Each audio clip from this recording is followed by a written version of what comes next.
Waste Bengal की सियासत के अंदर अलग अलग तरीके के ट्विस्ट एंड टर्न आ रहे हैं। मुझे नहीं लगता इतिहास में हमने कभी भी इसे इलेक्शन का आने वाले 5 सालों में इतना इंतजार किया होगा जितना हमने वेस्ट बंगाल के इलेक्शन का इंतजार किया है।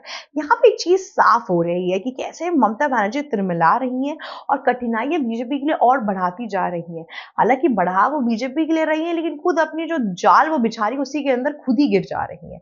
इस टाइम पे हम सबको पता है कि मालदा के अंदर जो 7 जुडिशरी ऑफिसर्स के साथ हुआ वो बहुत ही ज्यादा टेरिफाइंग था।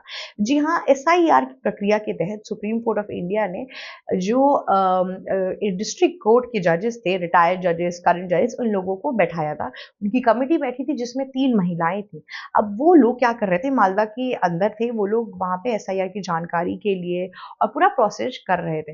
रात का टाइम था। उस टाइम पर किसी ने मालदा के अंदर ये खबर फैला दी कि इस एसआईआर की प्रक्रिया में सबसे ज्यादा मुस्लिमों को निकाला जा रहा है। तो अब यहाँ पर इन्होंने उस पूरी बिल्डिंग को घेर लिया। ठीक है, ये मुस्लिमों के खिलाफ है, ये वो। अब ये जो पूरा मामला था ये सामने आया। अब उन जजेस को किस तरीके से बाहर निकाला गया, उसमें अपग्रेडेशन और अपडेट्स आना शुरू हो गई हैं।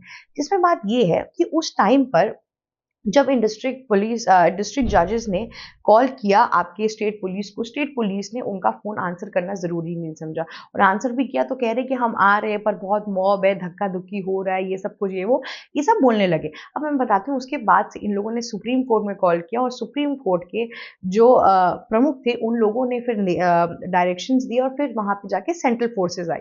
जब ममता बनर्जी से पूछा गया कि आपने अपने प्रदेश के अंदर ऐसा कुछ होने कैसे दिया, वो कहते हमारे हाथ में कुछ है ही नहीं, सब कुछ इलेक्शन कमीशन ऑफ इंडिया के हाथ में है। ठीक है, तो हम इससे कुछ नहीं कर सकते थे। उन्होंने अपना पत्ता इससे कंप्लीटली काट लिया। अब आइए डिटेलिंग में बात करते हैं। उस एरिया के अंदर करीबन 36 के आसपास कैमरास थे, जिसमें से 9 खराब थे, और 9 खराब वाले कैमरास के अंदर में एक कैमरा वो भी था जो प्रमुख द्वार पे लगा हुआ था। वो कैमरा भी खराब था। पूरे के पूरे जो वहां पे प्रोटेस्ट चल रहा था और एकदम ही मॉब जो इकट्ठा हुई थी, उसमें सबसे आगे महिलाओं को रखा गया, ताकि अगर पुलिस आ भी जाए, सीआरपीएफ वगैरह कोई भी आ जाए, तो महिलाओं को हटाते हटाते करते करते टाइम बीत जाए और इन जजेस के साथ कुछ मिसहैपनिंग हो जाए। ऐसा पूरा परसेप्शन दिखाई दे रहा था। अब आप सोच रहे होंगे ये पूरा मैटर हुआ क्यों। एक्चुअल में क्या हुआ कि ममता बनर्जी, आप सबको पता है, कितने टाइम से एसआईआर के खिलाफ है। उनके हिसाब से अगर वो इस बार का बंगाल इलेक्शन हार रही है तो सिर्फ एसआईआर की वजह से हार रही है। उन्होंने अपना जो पुराना कॉन्स्टिट्यूएंसी था नंदीगांव, उसको चेंज करके भी और दूसरी जगहों से कंटेस्ट करना भी शुरू कर दिया।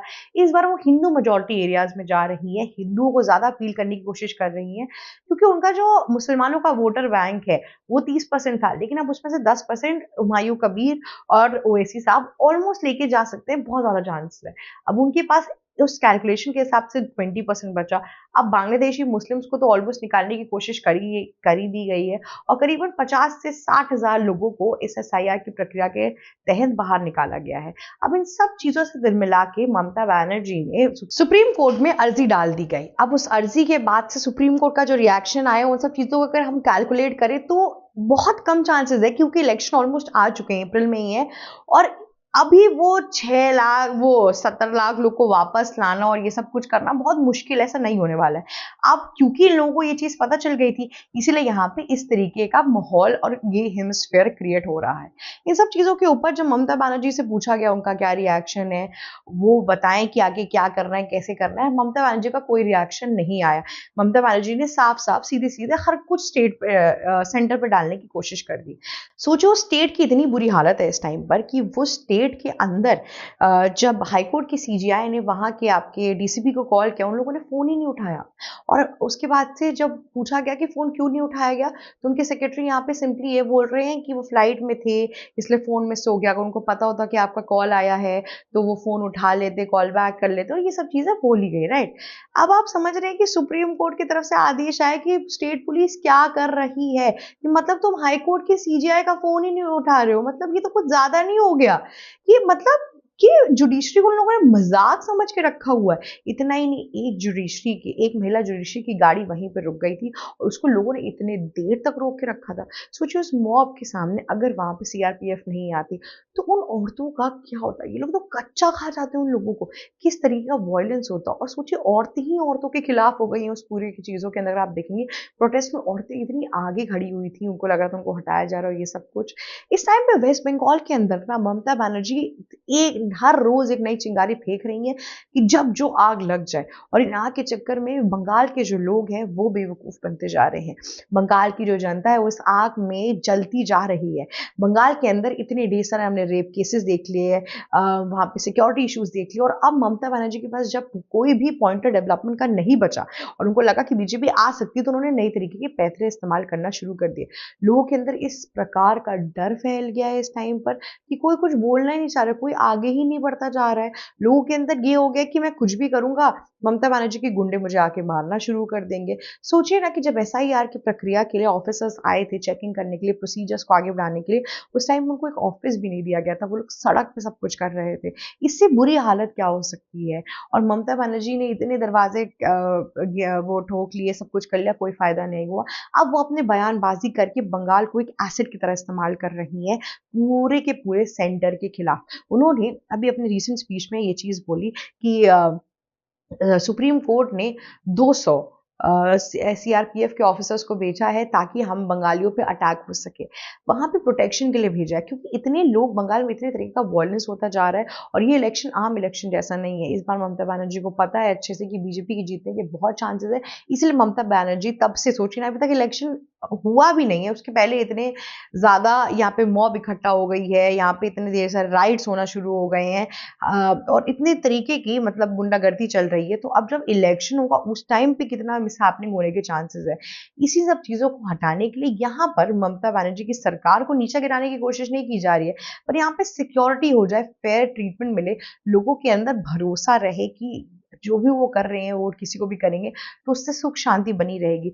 वरना 15 साल से इसी डर के चक्कर में मैक्सिमम लोग कहीं और जा ही नहीं पाए, और इस बार भी जाना मुश्किल हो जाएगा अगर सेंटर की तरफ से बिल्कुल हर तरीके से यहाँ पर उनको आश्वासन नहीं मिला। दूसरी ओर टीएमसी के बहुत से लीडर हैं, स्पेसिफिकली ओबरॉय जी, उन्होंने बोला कि हम chief election commission of India के चीफ के पास गए थे ज्ञानेश जी, उनके ऑफिस से हमें भगाया गया, हमें बोला गया कि गेट आउट और ये सब कुछ बोला गया। एक तो पहली चीज़ कि आपने बिना इन्फॉर्मेशन के आप धावा बोल देंगे, और ये सारी भी कंट्रोवर्सीज चल रही हैं इस टाइम पर, ठीक है। देखिए, इलेक्शन कमीशन ऑफ इंडिया के पास ना इतनी पावर नहीं है, वो मैक्सिमम ऑफिसर्स का ट्रांसफर करा सकते हैं, उसके अलावा कुछ नहीं करा सकते। ये सब कुछ सुप्रीम कोर्ट के हाथों में, जुडिशरी के हाथों में, और ममता बनर्जी अपने हाथों से जो परोस के इन लोगों को पूरा का पूरा कहते हैं ना कि एक खिचड़ी पका के दे रही हैं, उसके ऊपर है। तो इस पूरे केस के अंदर ममता बनर्जी पूरी तरीके से एकदम ही घिर चुकी है। ममता बनर्जी के पास कोई ऑप्शन ही नहीं बचा है। उनको अब समझ नहीं आ रहा कि मुझे करना क्या है, किस तरीके से मैं इसको सॉल्व करूँ, यहाँ पे क्या एक नया सॉल्यूशन लेकर आऊँ। इसलिए ममता बनर्जी यहाँ पे छत पर आ रही हैं और कुछ भी नहीं। दूसरी ओर हम देख रहे हैं कि कांग्रेस वाले भी इनसे पूरे रेस के अंदर एंटर कर रहे हैं। खैर उनका तो इतना डिस्टर्बेंस नहीं है, पर ममता बनर्जी का मेजर यहाँ पे एक हाईलाइटिंग पॉइंट सबके सामने आके दिख गया है। अब ममता बनर्जी और क्या-क्या चीज़ें लेकर आती हैं। ममता बनर्जी की जो दूसरे एसेट थे अभिषेक बनर्जी, उनका भी आजकल नामो में निशान नहीं है, वो भी नहीं दिख रहे हैं कहीं पर भी, उनकी भी पॉलिटिकल कैंपेनिंग नहीं हो रही है। ममता बनर्जी यहाँ पर मुस्लिमों को तो भड़का ही रही हैं, साथ ही साथ हिंदुओं के खिलाफ भी अब बात कर रही हैं, कह रही है कि आप लोग हमारे साथ रहिए वरना बीजेपी हमें अलग कर देगी, विभाजन हो जाएगा। और जबकि आप एक चीज़ समझिए, बंगाल हमारे लिए बहुत इंपॉर्टेंट है, क्योंकि बॉर्डर पे ऑलरेडी पाकिस्तान और बांग्लादेश अटैकिंग जोन में रहते हैं। अभी बांग्लादेश की जो नई सरकार आई है उसके साथ हमने अलायंस तो की नहीं है, तो उसके साथ कुछ भी हो सकता है अभी भी। तो अगर यहाँ पर हमने अपनी बॉर्डर सिक्योरिटी स्ट्रिक्ट नहीं रखी तो आगे जाके इश्यूज हमें ही होंगे, ये बात फैक्ट है। तो अब इसके ऊपर किस तरीके से ये लोग एक्ट अपॉन कर रहे हैं, ये बहुत ज्यादा इंपॉर्टेंट है। आज के लिए बस इतना ही। अगर आपको इलेक्शन रिलेटेड चीजों में दिलचस्पी है तो प्लीज हमारे चैनल को लाइक, शेयर, सब्सक्राइब और कमेंट करना बिल्कुल मत भूलिएगा। थैंक यू सो मच हमारे वीडियो को देखने के लिए। मेरा नाम शिव चित्रांशी है और ऐसे ही बने रहिए एबीसी हिंदी के ऊपर। ABC Hindi news. आज ही जुड़िए हर खबर के साथ